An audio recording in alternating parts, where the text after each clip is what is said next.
It first happened a full 11 years ago and now it has happened again, the duopoly of the Spanish and Swiss Masters at the Grand Slams in a calendar year.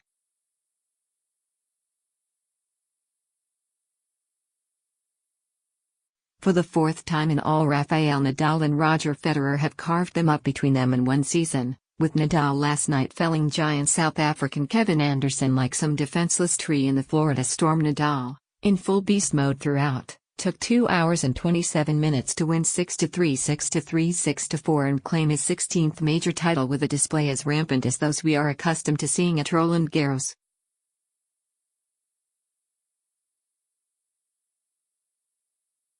In 2006, 2007, 2010 and now 2017 the most precious spoils have been divided between him and Federer, although not in this alternate configuration.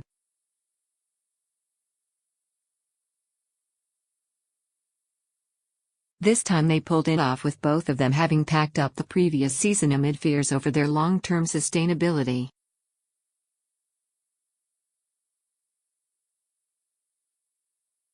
This extraordinary, gilded era of men's tennis shows little sign of coming to a close.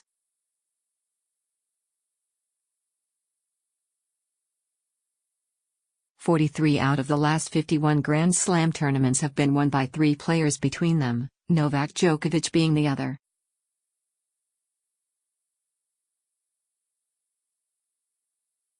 The two 30-somethings show little inclination to stop feasting while Djokovic, Murray and Stan Wawrinka, all past 30 themselves, are indisposed.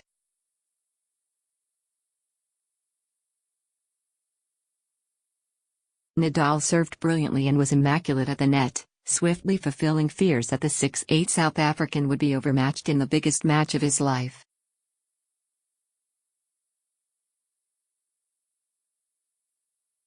Anderson was the bolter from the unusually pared-down bottom half of the draw vacated by Andy Murray, holding the banner for South Africa, whose tennis glories have faded so badly in the past 20 years.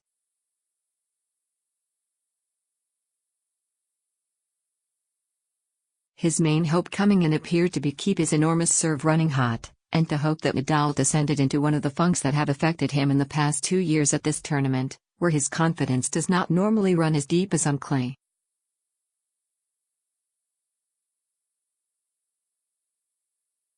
A measure of this is that the Spaniard had lost his last 8 finals on hard court prior to here, and it was also true that his run to the final had been relatively comfortable, having faced nobody higher than a wary number 24 seed, Juan Martin Del Potro.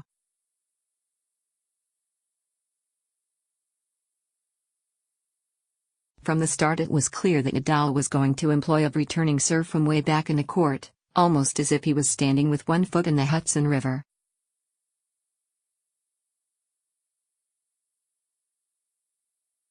Anderson showed few early signs of nerves, bar a poorly judged lead that created one of 2 break points in the 4th game, which he managed to save.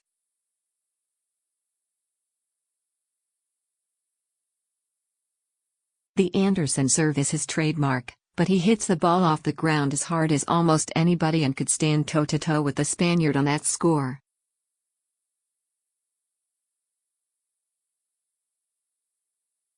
But he was living dangerously and had to save 2 more break points before, in the 7th game, a double fault and then a wild forehand from midcourt presented the world number 1 with a first break.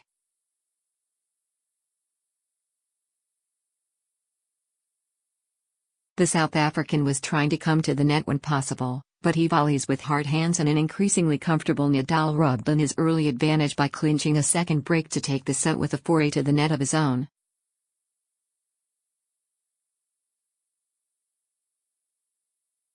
The Spaniard has always had a brilliant, sometimes underestimated touch on the volley, and his ability in moving up the court was always likely to be a difference between this pair.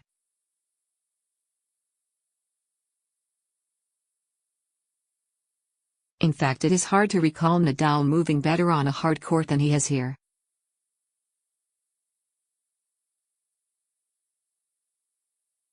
That was the case again when he broke for 4-2 in the 2nd. Gliding in to take the ball out of the air after forcing the far less nimble Anderson back.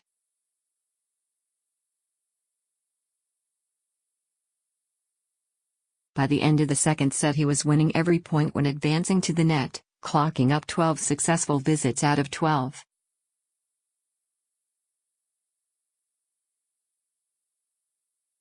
This was turning into an imperious display, with the South African unable to make any inroads against the Spaniard, watched mostly impassively, until the edgy final game, by his uncle Tony, who is officially retiring from on-the-road coaching at the end of this year.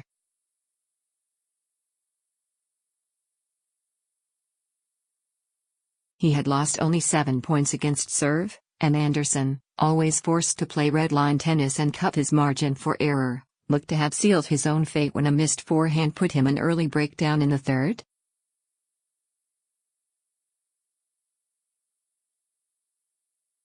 Whatever Anderson did, trying to shorten the points or lengthen them, it did not work.